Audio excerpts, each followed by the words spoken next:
¿Qué sentirías como madre si una noche cualquiera tu hijo desaparece? Mi suegra vivió este drama, hasta ahora inexplicable. Estaba prácticamente recién casada y tenía su primer hijo en brazos. Eran muy pobres, pero inmensamente felices.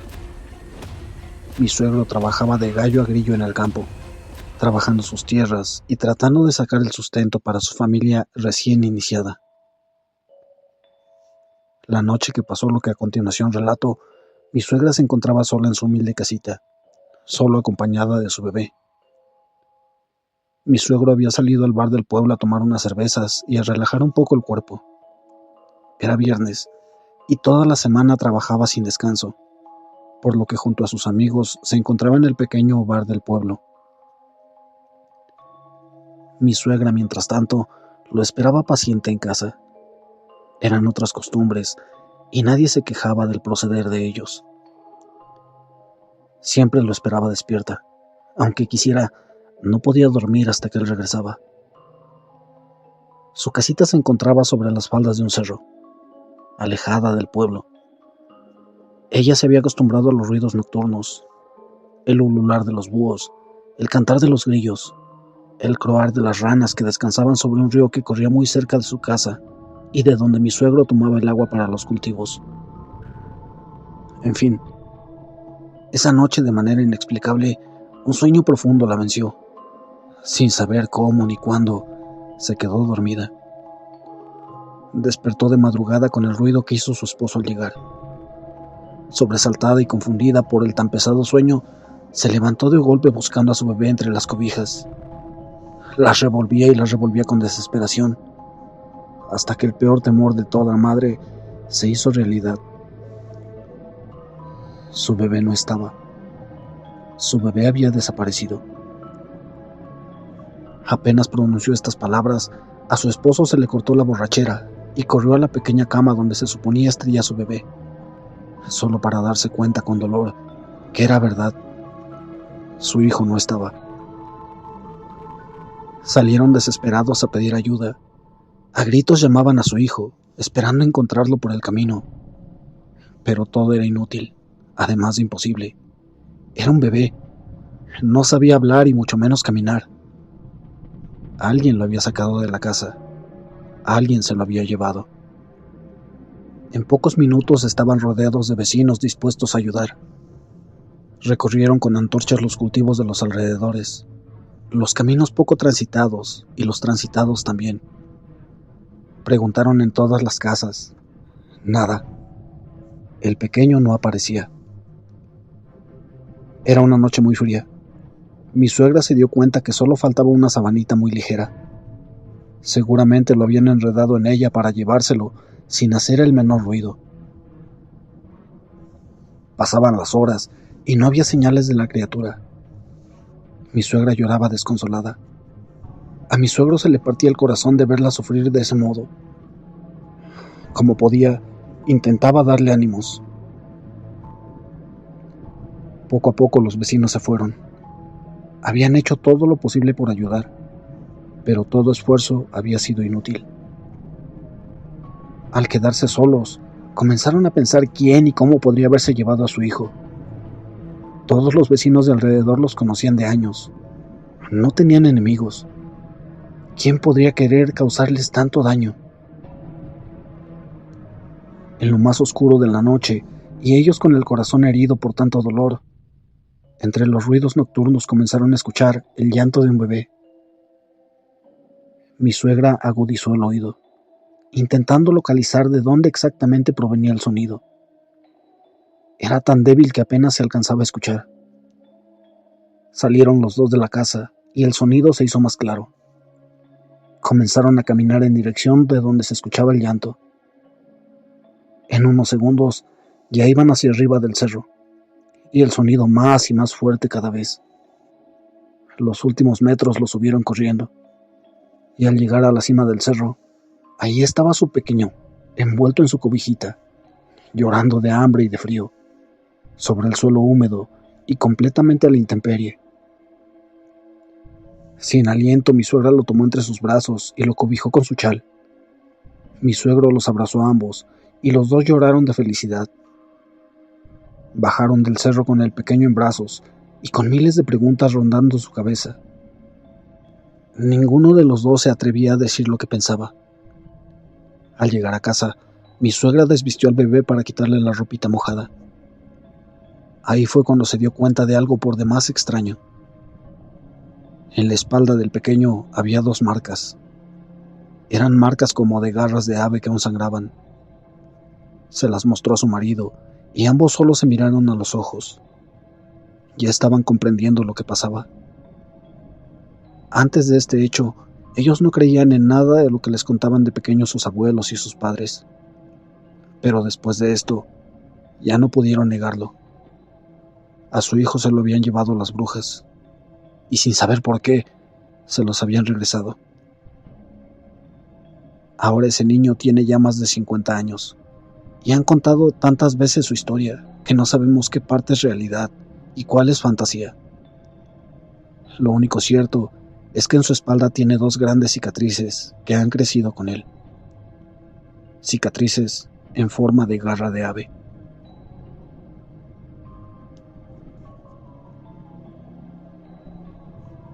Hola amigos de Pueblos y Leyendas, ya estamos de nuevo de regreso. Tuvimos que alejarnos un poco por cuestiones de trabajo, pero las historias siguen surgiendo y tenemos que contarlas. Así que preparen su café, apaguen la luz y escuchen las siguientes historias, ahora que nos acercamos a Noche de Brujas. Ya lo saben, yo soy Hugo Flores. Escuchas Pueblos y Leyendas. Continuamos.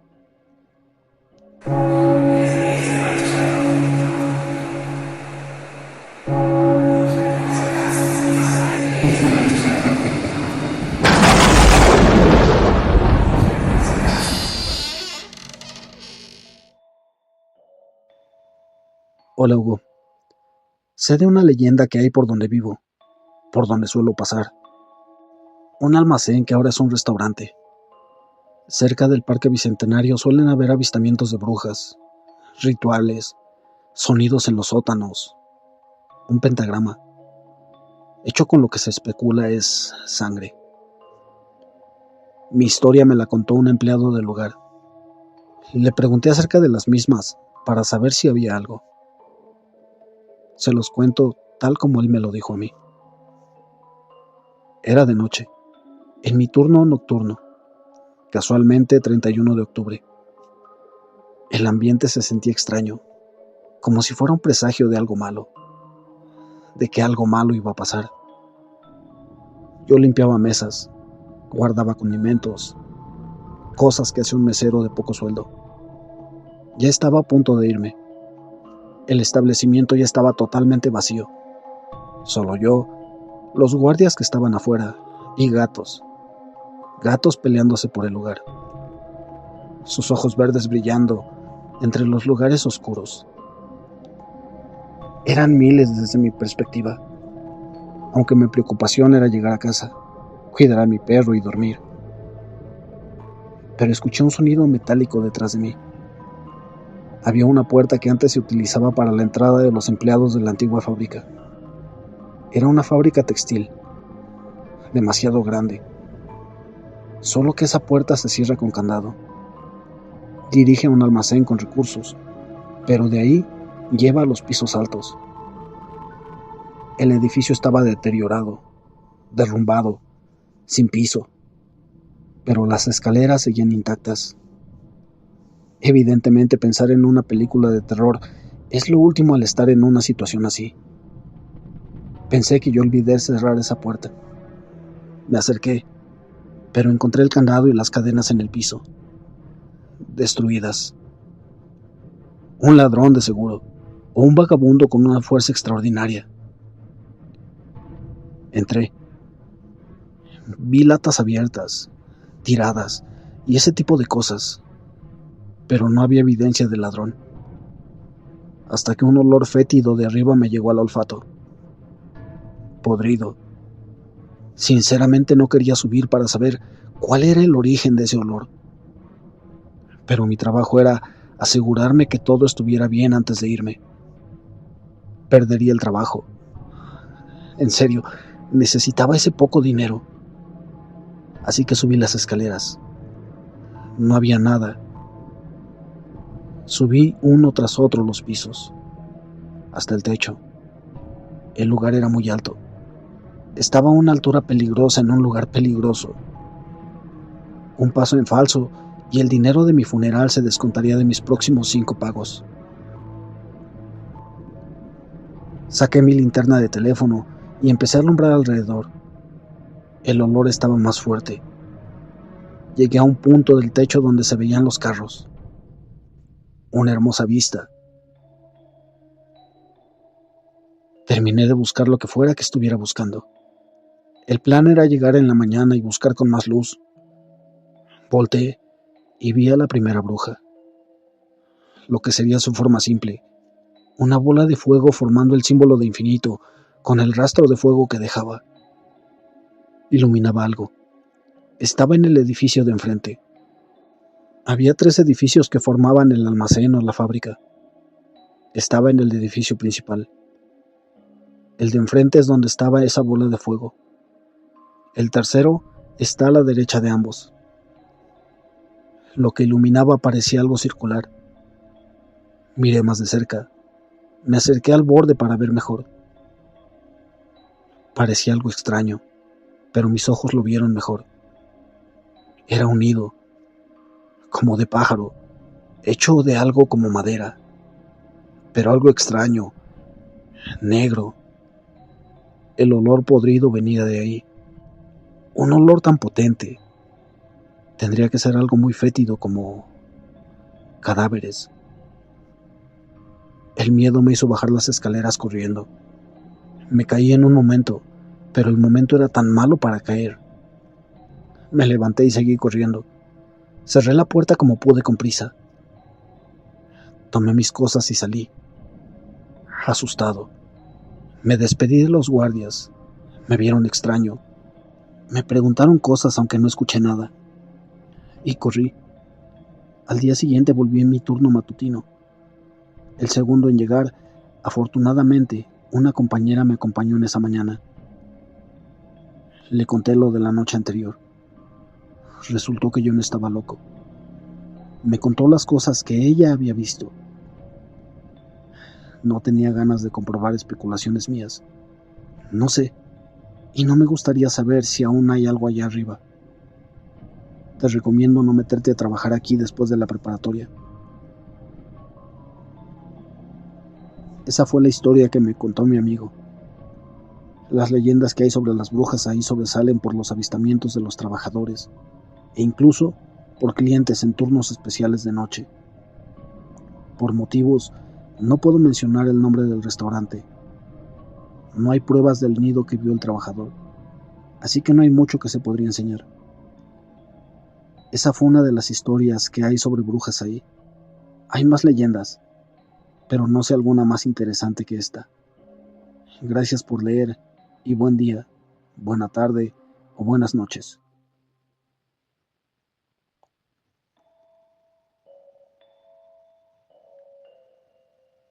Buenas tardes, familia. Llevo siguiendo el canal aproximadamente hace 2 años, y es la primera vez que me animo a compartir con ustedes esta historia que me contó mi padre hace tiempo, cuando salió el tema de las brujas. Trataré de escribirlo lo más exacto a como me lo contó él. La historia que les relato ocurrió más o menos en el año 1938, en un rinconcito del estado de Aguascalientes. Para ser más precisos, en la localidad de Palo Alto. En ese tiempo, los abuelos de mi padre, don Apolonio Núñez y doña Francisca González, eran un matrimonio joven que en ese tiempo de escasez se dedicaban a las labores del campo. Como en ese tiempo solo habían algunas casas de paja o jaral alrededor de la casa grande, mi bisabuelo todas las mañanas se dirigía con su carreta hacia el cerro de Juan Grande, que está a unos 18 kilómetros, donde tenía su caso y sus herramientas para elaborar colonche, el cual es una bebida tradicional hecha con tuna cardona. Como era costumbre para ellos, al salir de la casa le dijo a mi bisabuela que por la tarde le llevara de comer en un paraje conocido como Las Tarjeas. Y como tenían solamente en ese tiempo a mi abuela Rafaela de 6 años y a mi tío abuelo José de escasos 3 meses, aprovecharían la tarde para enganchar las coronas de los nopales. Tenían que poner cordones que se utilizarían en frutas cargadas de colonche, junto con unas cuantas para comer en casa. Pero al estar tan inmersos en el trabajo, se regresaron más tarde de lo habitual, ya que los agarró la noche a mitad del camino al poblado. Gracias a que la luna iluminaba el sendero, mis abuelos no se preocuparon tanto por la visibilidad del camino, sino más bien por los ruidos que se empezaban a escuchar por las copas de los árboles y junto a los matorrales. Pensaban que algún animal podría atacarlos, atacar a su burro o a ellos. Tras un rato de camino, mi bisabuela pudo ver unas bolas de fuego de color naranja muy brillante, casi como brasas de carbón cuando están al rojo vivo, por lo que disimuladamente le dijo a mi bisabuelo para que se percatara y acelerara el paso del burro.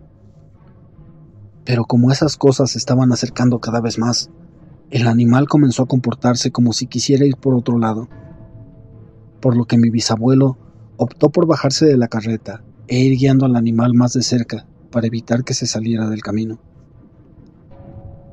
Ya casi por llegar al poblado, las bolas de fuego se habían perdido, por lo cual estaban más relajados.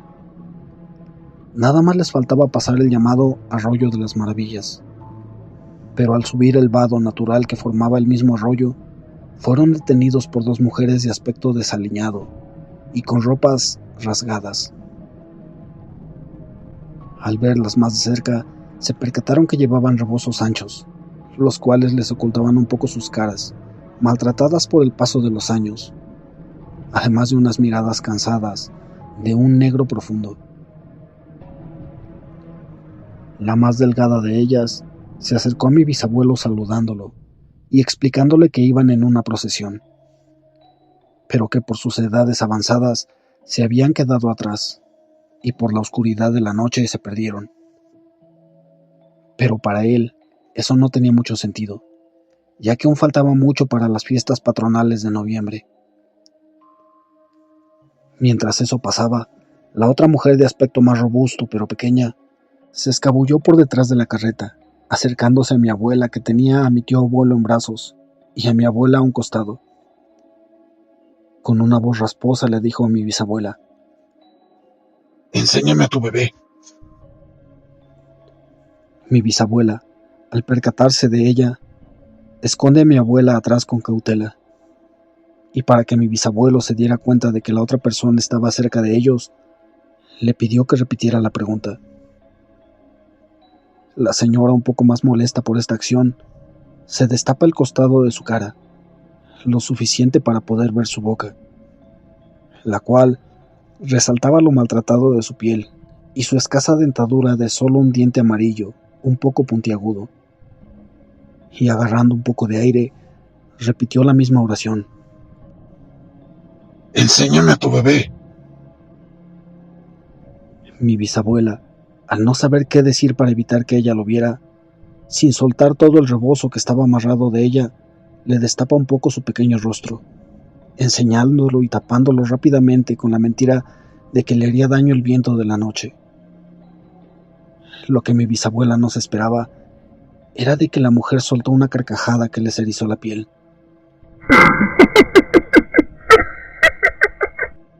Provocó que mi tío abuelo comenzara a llorar de manera descontrolada. Mi bisabuelo, al no soportarlo más, forzó el final de la conversación con ellas, diciéndoles por dónde tenían que seguir para llegar a donde se finalizaban las procesiones, y de que no les podía ayudar a llegar, ya que aún les faltaba mucho camino por recorrer. El resto del camino fue relativamente tranquilo, pero mi tío abuelo no dejó de llorar de esa forma tan desesperada, que ninguno de los intentos por calmarlo funcionó. Al llegar a la pequeña casa donde vivían, los vecinos, que en estos casos se encontraban a veces a 1 kilómetro de distancia, se comunicaban a base de gritos, y solo se escuchaba que les decían a mis bisabuelos: «No se duerman, andan las brujas rondando a ese niño que no está bautizado». Ahí comprendieron que aquellas bolas que se veían y las mujeres que se toparon eran la misma cosa. Durante toda la noche estuvieron en vela, tanto por el llanto del niño como por aquel miedo que les invadía. Desgraciadamente, aquellas bolas de fuego estuvieron viniendo durante 2 noches seguidas, rondando por todo el lugar, no solo la casa de mis bisabuelos. Y de igual forma pasaron en vela esas 2 noches interminables, hasta que bautizaron a mi tío abuelo. Poco después, se corrió la noticia de que el primer nieto del patrón, quien apenas era un bebé, murió de manera desconocida. Mi tío abuelo estuvo tranquilo durante el día, y por la noche estuvo calmado, sin mostrar angustia alguna. El día que se iba a realizar el funeral, al acercarse a darles el pésame a la familia del patrón, mi bisabuela se acercó a ver el pequeño cuerpecito del niño, el cual presentaba marcas desde la cara hasta los talones, similares a mordidas pequeñas. Pero lo que le llamó la atención a mi bisabuela es que en una marca, al lado de su cuello, era un moretón con una sola herida, que era como un diente. Al explicarle lo que vio a mi bisabuelo, supieron que las brujas fueron las que se acabaron la vida de ese bebé, en vez de la de mi tío abuelo. Esta historia ha pasado de generación en generación. Ya conmigo y mis hermanas, ha llegado hasta la tercera, y no quisiera que se perdiera. Por eso, decidí contarlas, expresarlas en este canal.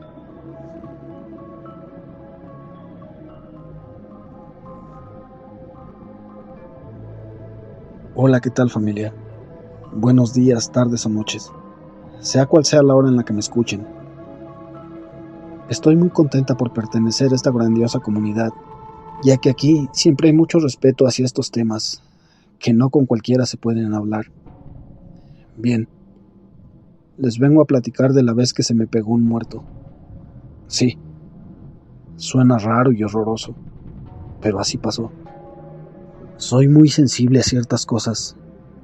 En algunas ocasiones, mi cuerpo repele a ciertas personas, y es algo bien chistoso, ya que literal, nos repelemos. O sea, nos sentimos incómodos o nos empieza a doler la cabeza. Van a decir que por qué les digo todo esto. Bueno, el por qué está en que el muerto se sintió atraído por mí. Es por esa razón, porque somos gente de mucha luz. Para esto, hay que retroceder unos 8 años. En ese entonces, mis niños estaban pequeños, de 3 y 1 año de edad. En esos tiempos, mi ex esposo y yo pasábamos por una situación económica difícil. Vivíamos en casa de la abuelita de él, y un día, ella nos mandó a pagar el teléfono. Por obvias razones no teníamos auto, y decidimos ir caminando. Para llegar a dicho lugar, teníamos que cruzar unas vías del tren, tanto de ida como de regreso. Y adivinen qué. Sí, de ahí fue que me siguió. Ya saben que los santeros sacrifican animales, y si viven aquí en México, no sé si se han percatado que en los cruceros de las vías del tren siempre aparecen costales o bolsas con gallos o gallinas, o sabrá Dios qué animales más. Pues ahí es donde más suelen ir a tirar sus trabajos. Vuelvo a repetir, yo sé cómo cerrar mis campos energéticos para que este tipo de seres y malas vibras no se me peguen. Pero ese día, recuerdo que mi expareja y yo veníamos discutiendo. La verdad no recuerdo el motivo, y se me olvidó cerrar mis campos. Y oportunista, el muerto dijo, de aquí soy, y se fue conmigo. Aún se me enchina la piel al estar escribiendo esto, solo de recordarlo. Las manifestaciones no se dieron de inmediato. Comenzó primero con los más inocentes, mis hijos. No sé si se les presentaba en sueños o al despertar lo veían, pero siempre se despertaban llorando. Pero era un llanto como cuando algo les duele. Después, yo lo empecé a sentir, y era un miedo increíblemente grande. Me sentía todo el tiempo observada. Bueno, con decirles que ya ni bañarme a gusto podía. No podía cerrar los ojos al enjabonarme del miedo que me provocaba, y la mayor parte del tiempo me causaba escalofríos. La casa en que vivíamos era muy fría, pero aunque me abrigara, seguía sintiendo esa sensación de cuando se te eriza la piel sin ninguna explicación. En un principio, cuando lo empecé a sentir, pensé que era el abuelo de mi ex, porque esa era su casa, y si no mal estoy, él murió ahí. Y en una ocasión lo llegué a ver. Pero esa es otra historia. Prosigo. Me daba mucho miedo, y ya ni hablar de poder dormir. Me estaba consumiendo. Ya no tenía ganas de nada, y no me atrevía a decirle a nadie de lo que me estaba pasando. Ni siquiera contarle a mi mamá porque me iba a regañar por mi falta de atención, y en las protecciones y en las oraciones. Así que fui a ver a una señora que según trabajaba con los ángeles, pero siento que solo me sacó dinero que no tenía. Me dijo que hiciera una limpia en mi casa, con el famoso Salmo 91. Me vendió una medalla de San Benito, y así lo hice. Y ya por fin empecé a sentir calma. Pensé que ya todo había pasado, pero estaba en un gran error, ya que solo se calmó la actividad por un tiempo, y luego este espíritu regresó. Pero en esta ocasión regresó enojado. En mi débil intento de que se alejara, solo lo hice enojar, y entonces fue cuando ya lo empecé a ver. Les mentiría al decirles o al describirlo como tal, porque no fue así. Solo veía una especie de sombra pasar. Pasaba por detrás de mí todo el tiempo. Me observaba. Se los juro que me sentía con delirio de persecución. Y aún así, aguanté como 2 meses. Fue un infierno durante ese tiempo. Seguía manifestándose y espantando a mis niños y a mí. Me invadían unos pensamientos psicóticos. Me volví muy agresiva, a tal grado que cuando llegábamos a discutir mi ex y yo, le arrojaba cosas y le gritaba que lo odiaba, que ojalá se muriera o que lo iba a matar. Pero todo era obra del muerto, porque estaba enamorado de mí y me quería para él, y por eso hacía que yo me alejara de mi familia. Esto lo supe después, ya que tuve que recurrir a un santero para que me lo quitara, porque de verdad, yo ya no aguantaba. Este santero me mencionó que era un conocido de ahí de la colonia, que yo sin decirle nada, me dijo que yo lo traía, y me dijo que fuera a verlo, que él podía ayudarme. Fui, y sí pudo ayudarme. Obvio me cobró. Esos trabajos no son para nada baratos. Otra cosa que también me dijo fue que yo tenía un carácter fuerte y que por descendencia era yo una brujita. Así me dijo. Que si me interesaba, él podía guiarme para poder explotar mis habilidades. La verdad me dio miedo, aunque una parte de mí me llama a hacerlo, pero no me he atrevido a hacerlo, y menos por el camino de la santería. Como era de suponerse, no pude pagar el trabajo, y ya no pude aguantar más, y fui con mi mamá y llorando le dije que ya no aguantaba. Ella me miró con cara de enojo. Me decía, ¿de qué hablas? ¿Qué tienes? ¿Por qué estás así? A grandes rasgos le conté lo que me pasaba. En ese momento, mi mamá dejó lo que estaba haciendo y fuimos a donde vivía ella, y solo ella pudo retirarme el muerto. No puedo contarles de manera abierta qué fue lo que hizo, o más bien, lo que hicimos para que este ente se fuera. Pero si tienen dudas o quieren saber algo más, envíenle mensaje a Hugo. Le pido de favor a él que me haga llegar todas sus preguntas. Estos seres se alimentan del miedo. Entonces, por lógica, no puedes mostrarles nada de eso. Y solo mi madre podría inyectarme esa fuerza que necesitaba para retirar a este ser, que mucho daño me estaba haciendo a mí y a mi familia. En fin, después de tanto, así fue como me liberé de eso que me atormentaba.